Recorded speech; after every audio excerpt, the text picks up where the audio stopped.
What's up, guys? We kicking it again, and you know what? I'm always with an incredible artist. But this young man, he's an actor, he's a singer, he's a producer, he has a production company, he does it all. He's none other than Frank Authello Andrus Jr. What's up, man? Thanks for kicking it with me. What's up? You got it, you got it. You know what? I know so much about you. I saw you first at AMDA and this choir, and this choir was so amazing. I'd never seen anything like it. They were doing pop songs, and they were just doing it with the choir. I'd never seen anything like that. But I want you to just tell us a little bit about yourself. I know you. Now, you are from Crawley, Louisiana. I'm from Crawley, Louisiana, born and raised. Been there for 17 years. Played sports. We didn't have the whole theater thing back then, because in Crawley, Louisiana, what y'all call counties, we call parishes. So in my parish, all the music programs other than band was taken away, because you kind of need the band to play sports. So that was all taken away. So I didn't really know about this business until coming here in 2009. I graduated from Crawley High School, and then right after I graduated, I came to AMDA, the American Musical and Dramatic Academy. So that's really when the journey really began. It began since I said, I guess I'm going to LA. Wow. So it was like one day you just decided that I'm leaving and going for it like that? Because before, I wanted to be a wildlife biologist. I'm really into animals and stuff, and I was like, how am I going to pay for this? Even though I was smart, I wasn't the smartest. Even though I was athletic, I wasn't the most athletic. You know, I was in all these programs and all these things, but I was never the best at anything. I got voted best all around, but I wasn't the best at one particular thing. So I was like, I got small scholarship offers here and there and grants, and my mama would look for stuff. But for something, the Marines intrigued me. So I was actually going to go to the Marines to pay for college, so I can become a marine biologist, a wildlife biologist, and I would have been still able to play like football in the Marines. I asked the guy, I was like, because I wanted that brotherhood, you know? Right. That's what I would miss about sports, you know, that brotherhood. So, but then I got this postcard that said AMDA. And I was like, okay, what's that? I just threw it at my mama, and she was like, son, what is this? I don't know, that's why I gave it to you. And she was like, she looked it up, and she was like, oh, it's a performing arts school. She was like, oh, it's something like, what's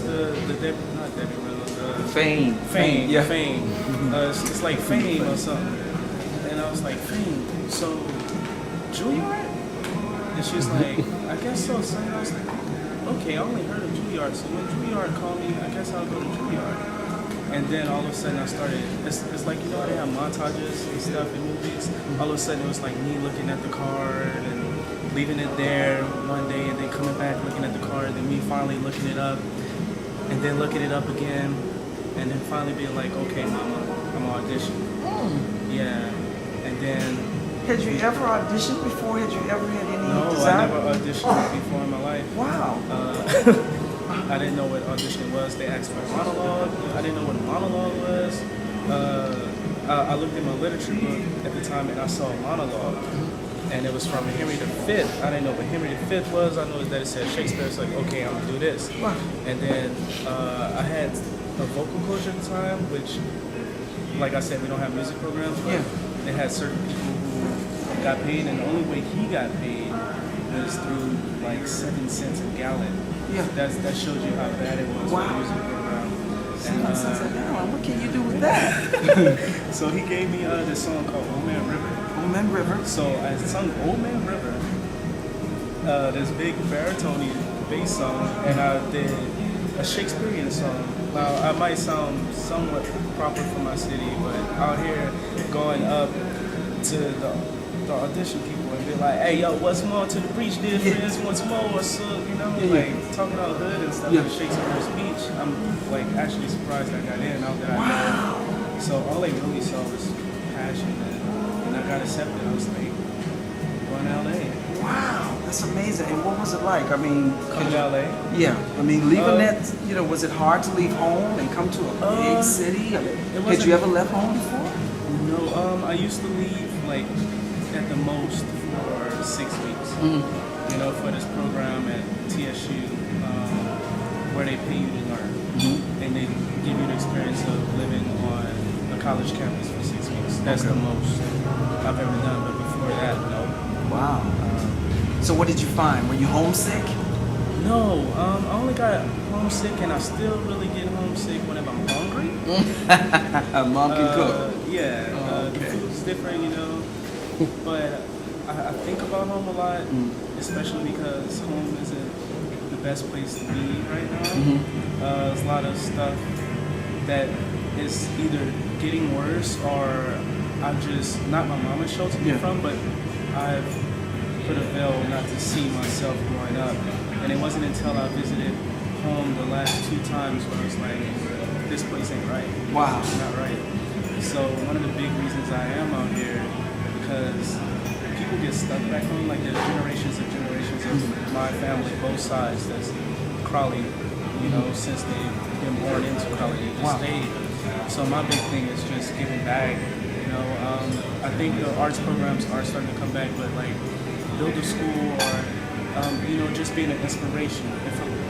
You don't need to be an actor, singer, none of that stuff. But if you do want to be an astronaut, you can be an astronaut. Yeah. You know, that's what I'm all about at the moment. All right. Finding out ways of doing that. So with you, because I saw you performing, man, I would think you've been doing this all your life. And after every show, I come up to, man, you just and the first one was, well, one of the ones that really hit me was, I know you did a couple of the Jackson, one of Michael's songs, but it was the Drummer Boy, man. Yeah. I said, oh my God, everybody knows that Christmas song. What's it like to relive that story, man? It was as if, you know, knowing you now from Crawley, and just, what was it like preparing for that? What did you do? Scott Connor, who was still over it, it was called Songbook at the time. He was one of my biggest mentors and a person I'll never forget his messages and teachings. There's something about me, even when everything I audition for, it can be a thug, it's just, no matter what, there's still an innocence to me that I don't even realize. So whenever we audition for a song, he wants very specific things, and he's like, I'm looking for innocence. And I just went up and, like, I'm this innocence with an edge, and there was something he liked about it, but he just wanted it pure, and he wanted a story always going on. Like, he wanted me to see baby Jesus, he wanted me to see the angels, he wanted me to, so I saw it, you know, I lived it as if I was actually there. Wow. So he got that out of me. Wow, well, to see you play that role, and then swing around to do the Tin Man in The Wiz, that's a woohoo. Yeah. So what was it like to change like that? And then your voice, man, is so dynamic. You would, like I said, you would think this guy's been singing all his life. Like, you'll hear me sing the Michael Jackson songs, and then you'll hear me sing the Tin Man and Drum Boy. Each one sounds, if you were listening and not watching me, you'll be like, oh, that's a different person. Exactly. I mean, actually watching the Tin Man and then seeing me as Drum Boy, actually seeing it is probably like a different person. I mean, even with, you know, the mask and everything, but the Tin Man, how I prepared for that, it's my 8th semester. Wow. You know, it's my last performance at the school. Yeah. So I was like, okay, this is it. This is my last thing before, like, you know how they say when you go to college, that's the real world. That's it. Everything. Go to elementary. Oh, it's gonna be harder. It's gonna be harder. I was like, okay, after this, I'm in the real world. I'll be ready. I never really auditioned while I was in school. It was like school. Right. I want to get everything right here in school.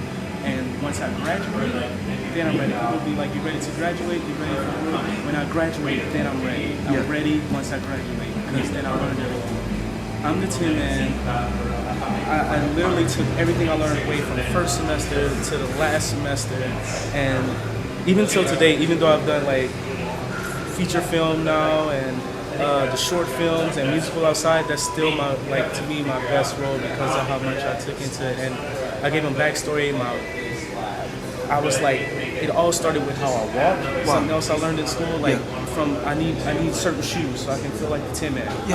I am the Tin Man. I want to walk like the Tin Man. Wow. Like everything, my body was like and every time I was on the stage, I literally like went to a different place and I wasn't Frank anymore. I was the Tin Man. I like to live. Amazing. Yeah. It was amazing. I got to see the performance, man. You haven't seen anything till you see this guy perform. The passion and the heart, it's amazing.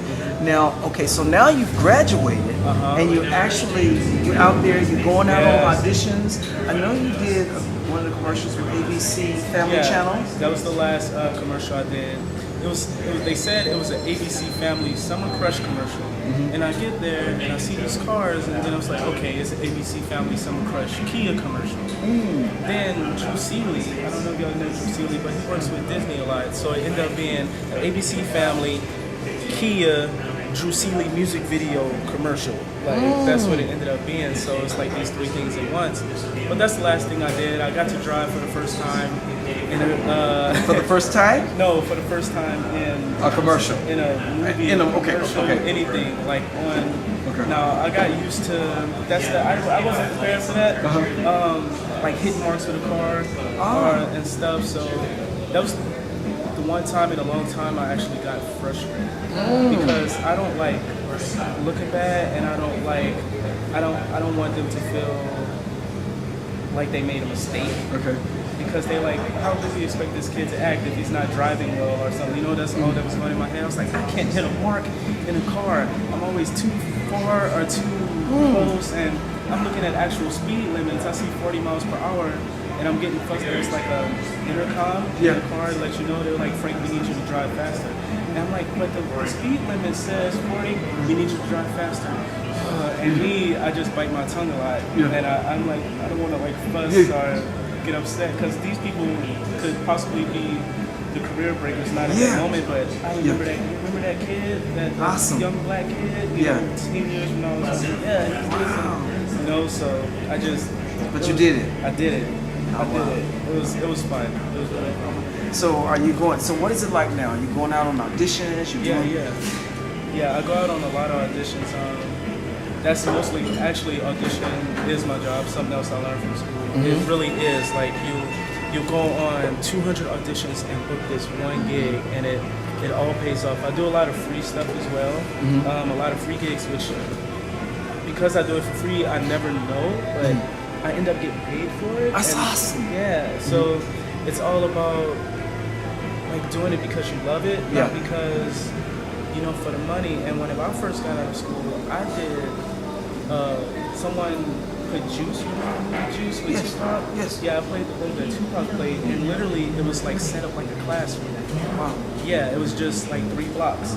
And people from school, I feel like, because our school do have the best productions ever. And I don't know if it's because I come from somewhere else and did do this my whole life, but I was in those productions. I feel like people are spoiled because of that. Like from school, I understand. The production value is not enough or anything. Me, I'll do just almost anything if the material is good. That's great. That's so. Yeah, a lot of auditions. That working with my production company. Tell us a little bit about your production company. Okay, production company, I would like to say the head is Kelby Joseph, you might know him. He came up with the idea 8th semester when we had an entrepreneurship class. And he came to me and another guy, A.R. Mackey. Now, we like to look at ourselves, I like to put titles on stuff.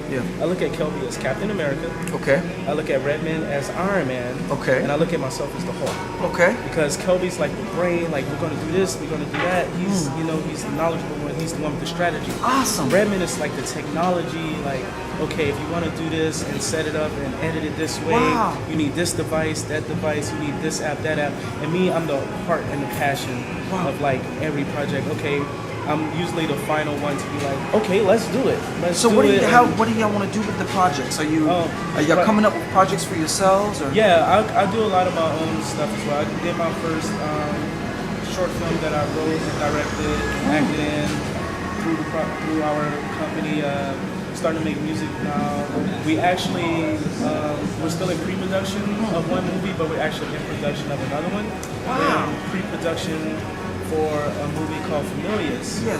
which is actually starring Dion Richmond, who played Bud in the Cosby Bud, Show. yeah. Yeah. So it's him, and then the movie we're doing right now is about plumbers who make a documentary about how they got into the mafia. Wow. And we're in production of that right now. And like Kelby's brain, if you was to meet him, like you probably should ask him to do one. I'm gonna get all three of you guys to come. Yeah, his brain, like what he knows and sees, like his shots are just beautiful. Like, and most likely we'll probably get enough hype about it and funds to where it can be in Redbox and Amazon and Awesome. iTunes and stuff. But that's what we're working on right now is the movie called Waivers, and then we're still in pre-production for Familius, which is with Dion Richmond. Awesome. And it's just the beginning.